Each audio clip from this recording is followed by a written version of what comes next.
Here's my thing. You know, Brian, I'm never going to stop asking greater questions, and I'm never going to stop pushing that envelope. We have mounds of research from our community, thousands and thousands and thousands of brain scans. We have thousands of heart rate monitor and heart rate variability measurements to show that our community, in fact, Bond University just released our research, and we're writing a paper on it, that our student body could actually self-regulate and change their brain waves in a very, very quick amount of time. We understand how to do that, and we understand how to create that kind of coherence. And if you're doing it in a room where there's soft music playing and there's 1,500 people around you, and it's safe, and you're not distracted by your environment, and the music's filling the space, and your eyes are closed, and you're not going anywhere, you're not eating anything, you're not smelling anything, you're not tasting anything, you're not experiencing and feeling anything, and you have the ability to pay attention and change your brain waves and get beyond your analytical mind and enter your autonomic nervous system, you can begin to produce physiological changes that you thought were only once left to yogis and mystics and masters. And turns out that we can teach people how to do that. So if you do that in the environment where you've practiced it, and then you return back to your life after a week-long retreat, and you start reacting to the same circumstances in your outer environment, every person, every object, everything, every place has a neurological network in your brain because you've experienced it. That means it's known. And because you've experienced that boss or that coworker or your drive to work or your ex or your cell phone or whatever it is, or where you sleep, where you work, you have an emotion, a feeling associated with it because you've experienced it.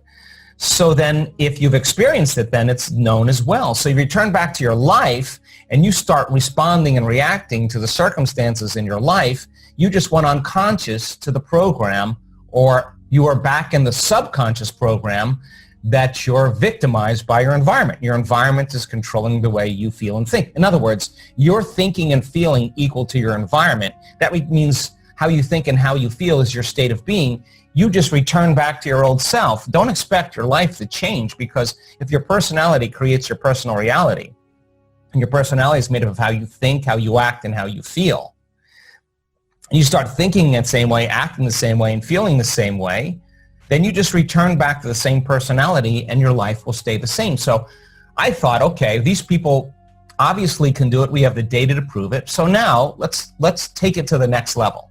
Let's put people in circumstances where that would normally elicit a survival emotion like fear, that would drive a subconscious or automatic program for them to go unconscious and do exactly what they've always done when they feel these emotions, and throw in a program that would be natural and normal. Or you put them in a circumstance that elicits that same response, and in that moment, that is the moment now where they have to self-regulate, and they have to go against thousands of years of programming and fear. They have to realize that their legs are shaking, their heart is racing, that now the game is on. And they have to, in that moment, practice the very formula that we've taught them in a circumstance that is challenging them to be greater than their environment, to be greater than their body and the response of the body, and not rush through it, but to master the moment in time. And when people start to do this and they settle their brain and body down, something amazing happens. All of a sudden now, they go further than they normally thought they could go. And when they return back to their lives, they will be less prone to react to the same circumstances. They'll be more conscious because they were conscious in that process. And if they've just done that at 45 feet in the air and they return back to their life and they see a circumstance relative to what they just did, they're going to see this as a much less of a challenge in their environment, and they're going to catch themselves and not go unconscious. And in that moment, self-regulate. And I said to my community when all this happened, hey, all of this training is for now. This is game time. This is where it matters the most. You have to be able to be greater than your emotions, greater than your habits, greater than trying to predict the familiar future, remembering the past, and to be greater than the conditions in your environment. And that means then that we have to step out of the philosophical role into the practical role. And what a great opportunity to move to a greater level of consciousness, a greater level of awareness. And that means that you can't see yourself as victimized or limited. In my response to creating a greater level of awareness for people, I ran right down to the studio and said, okay, let's cut 2 meditations. Let's create a meditation for people before they go to sleep at night. The last thing they do is to get in touch with elevated emotions and allow the understanding that if the environment signals the gene, and it does, and the end product of an experience in your environment is an emotion, that when you start embracing elevated emotions, your body is so objective. It's the unconscious mind. It does not know the difference between the actual event that's creating that emotion and the emotion that you're fabricating by thought alone. So the body is believing it's living in a new environment, and in fact, you are signaling the gene ahead of the environment, and your inner environment of your body is getting that chemical, that's oxytocin and dopamine and vasopressin and all the wonderful chemicals, nitric oxide, are causing energy to move into your heart, and it's time to repair. And your body gets that signal. It's going to make sense that if you practice this, you're strengthening your inner army.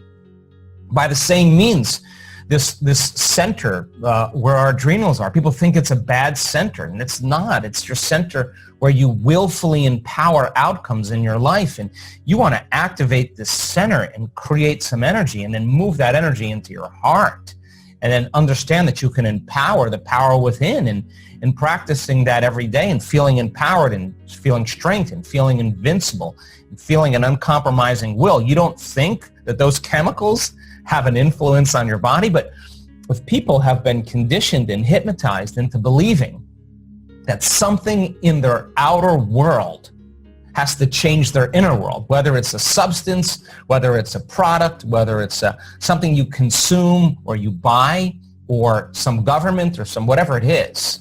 If you're waiting for something out there to change your inner state, and you've been conditioned and programmed your whole entire life that you need something out there to change how you feel in here, then when situations get a little bit challenging and there's nothing out there that's going to change that feeling inside of you, this is game time now. This is the moment you realize, I'm going to have to change my inner state independent of the conditions in my outer environment, and understand that there's science to actually show that you can.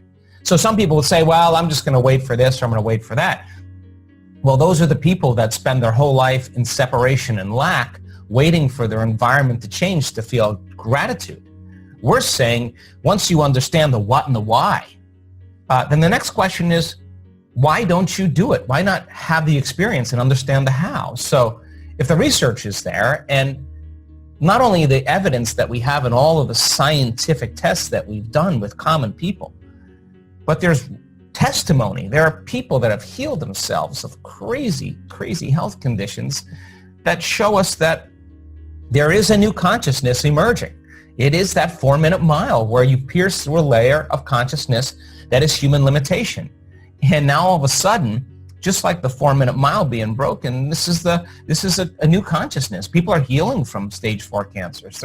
They're healing from all different kind of health conditions, because every day they assign meaning to what they're doing. They're in the game, and every moment matters for them. They're overcoming, and every time they overcome, they're starting to become somebody else. And yeah, it's not easy all the time. I can tell you that from experience. But I don't know any other alternative that's going to give people, empower people to realize how powerful they really are. So I want to create meditations that are important for people in this time, whether it's empowering the power within or falling into love with your body. I want people not to just do it mindlessly. I want them to understand when they do that and why they do that is going to help them to understand how to surrender to the process and understand that they become more unlimited as a result of it.